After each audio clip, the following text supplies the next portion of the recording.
And right now we have Dr. Felton in the booth with us. He is a doctor of podiatric medicine and surgery and is a USA licensed cyclist and triathlete. Dr. Felton, thanks for joining us on the Runaround. You have quite an impressive resume in the sports and medical fields.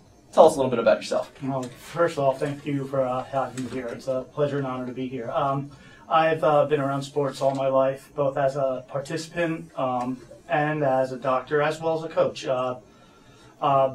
Basically from the collegiate level, when I was attending college, I was exposed to the sports medicine field as a student athletic trainer at Millersville University of Pennsylvania. As I progressed through podiatry school, I still stayed involved in sports medicine, and that's actually why I went into podiatry. I was fascinated by the complexities of the functioning of the feet, and when I chose podiatry as a career, I decided to pursue the study of the function of the feet known as biomechanics. Mm-hmm. So tell us, we're dealing with runners now. What are some common things that runners lack in naturally, or just some common biomechanical mistakes that they make?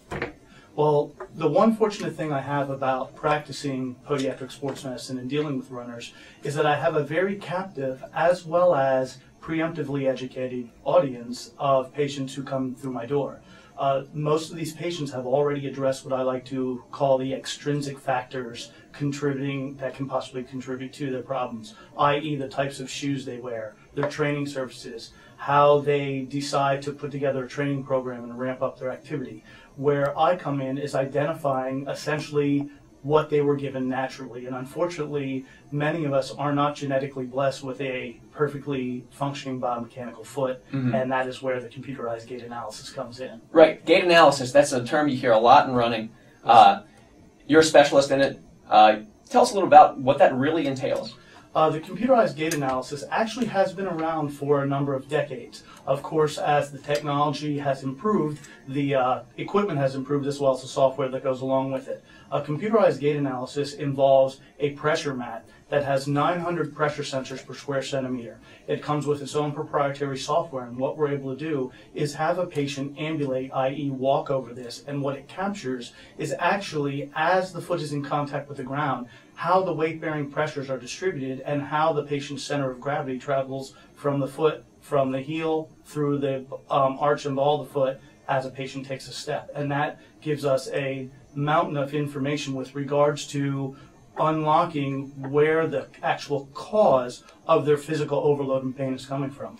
What do you find is the main problem from somebody having a deficiency in their stride or in their patterns? I would say, as far as the diagnoses that I make, number one has to be plantar fasciitis, which is an overstrain of a fibrous band of tissue on the bottom of the foot that is actually the divider between the layers of muscles in the bottom of the foot and what's called the subcutaneous fat pad that we all have.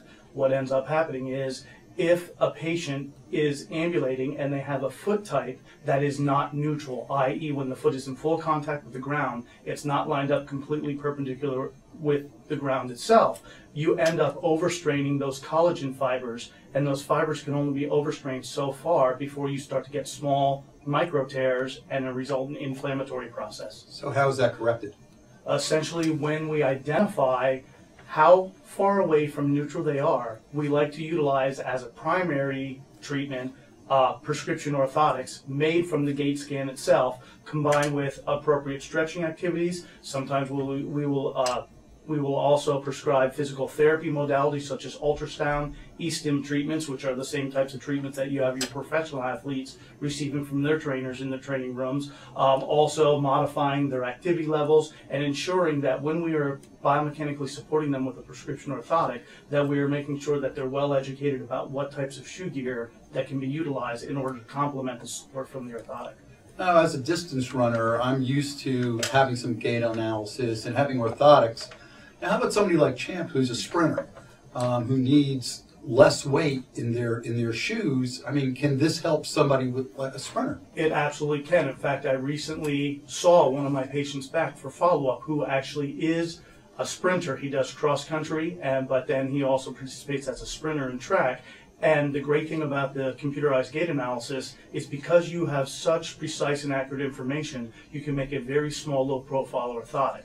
For my sprinters, the orthotic is actually 2 millimeters thick. You can hold this in your hand and it literally feels like it weighs nothing. So it does not impede someone's ability to wear a track flat. So in your experience, now, for distance runners, you commonly see what are known as overuse injuries, stress fractures, things like that.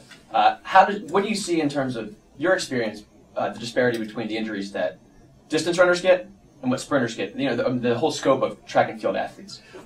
Interestingly enough, you mentioned that term overuse. We are actually in the profession getting away from that, because what we're realizing is that it's not overuse. You have a group of individuals, let's say 10 individuals. Every one of them are going through the same exact training regimen and program. Why do some of them get these quote-unquote overuse problems, some of them don't? It's because of the biomechanics. We are getting more into what's being called the over-disuse syndrome, meaning that the patient is not overusing it. Unbeknownst to them, because of their biomechanics, they are actually overstraining those tissues. In my sprinters, I do tend to see that if there are some of these underlying biomechanical problems, the onset of them seems to be a little bit more short-term acute. For example, you can have a long-distance runner who is gradually overstraining their plantar fascia and will develop a particular set of symptoms in a more gradual manner, whereas if you're overstraining the plantar fascia in someone who's a sprinter, sometimes one step and then all of a sudden they actually overstrain that or even partially tear it. Right, and is there one injury that's more dangerous? Because I know acute, you can kind of associate sharp pain, usually something that results in cramp, something that's on the spot. There's so much strain involved in sprinting. Is that necessarily worse than a stress fracture, something that's accumulated over miles and miles of training? Is there ever... It's actually indigenous to the particular's individual level of activity, because again, with a stress fracture, again, where stress fractures come from, I just had spoke about the biomechanics and how you overstrain an area. That's actually the truth about the stress fracture.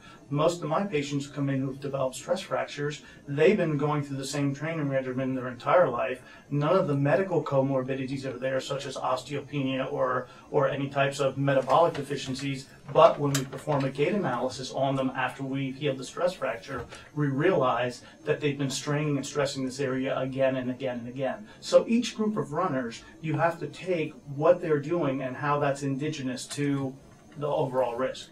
How about older runners versus younger runners? I know older runners, as you get older, your feet tend to widen out just because your body starts to fall apart. Accumulation of mileage. Right. And do you approach it a little bit differently with somebody as, say, 55 years old and about 220 pounds that's trying to run again?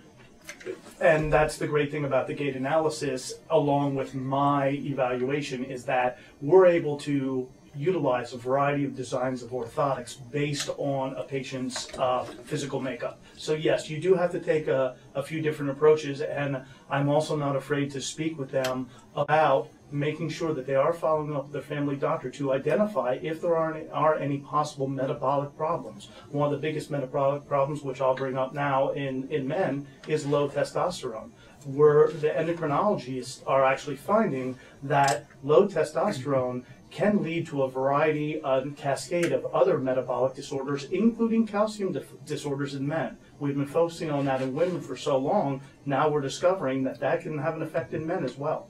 Well, it's a good thing I don't have low testosterone. How's deep voice over here? How long does a pair of orthotics last? How often should you get them changed?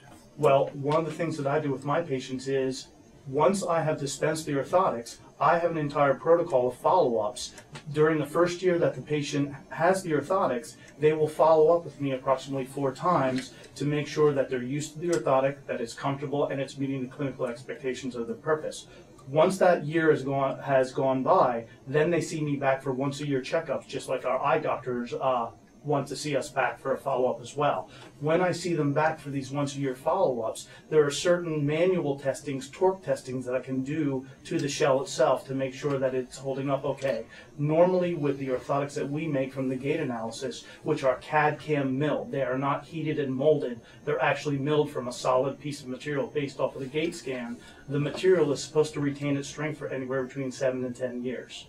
If somebody would like to come in for a gait analysis or get checked out, how would they do that with you? First, I'd encourage everyone to visit our website, www.WeTreatFeet.com.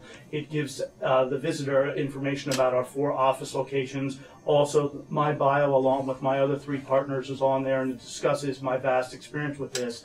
And upon there, all of our office locations are listed on there, and they can please give me a call. I'm more than happy to help any runner who's struggling or striving to reach the next level. Champ, have you ever had any gait analysis done? No, I haven't. I actually haven't. But actually, a friend of mine, I know right now, who's suffering through an injury with her feet. It's like the arches of her feet are hurting. And that's a perfect example of someone who, if we were to do a gait analysis on, I'm sure we would find some deficiencies that we'd be able to help her. And Dr. Felton, real quick, before we wrap up, I'm dying to ask you something as a specialist in the field. You mentioned the importance of the foot being in the neutral position to prevent injuries. Yes, and sir. there's a lot of shoes for those who overpronate, like stability shoes, motion control shoes.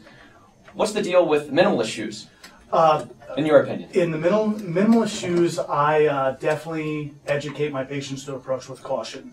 Because people are coming to see me, obviously most of those people have biomechanical abnormalities. And again, there are a small subsection of patient population who are blessed with those perfect biomechanics that they can get away with that. So I do warn about approaching that with extreme caution. Okay, Dr. Felton, thanks for being on the show with Thank you us. for having Your me. website again, so listeners can check it out. WeTreatFeet.com. WeTreatFeet.com. Be sure to check it out. Learn more about gait analysis. Coming up, we're going to be talking. I'm sorry, Brad. You want to talk? For the fifth caller in this next segment, you're going to win an armband, iPod holder, waterproof from H2O Audio. For calling 410-481-1300. Call us up. Keep Brad from being lonely. We'll be talking to Monty Sanders when we come back, talking about strength training for runners. He's the celebrity trainer for Ed Reed and Ray Lewis. Pretty cool stuff. See you all soon. Yes.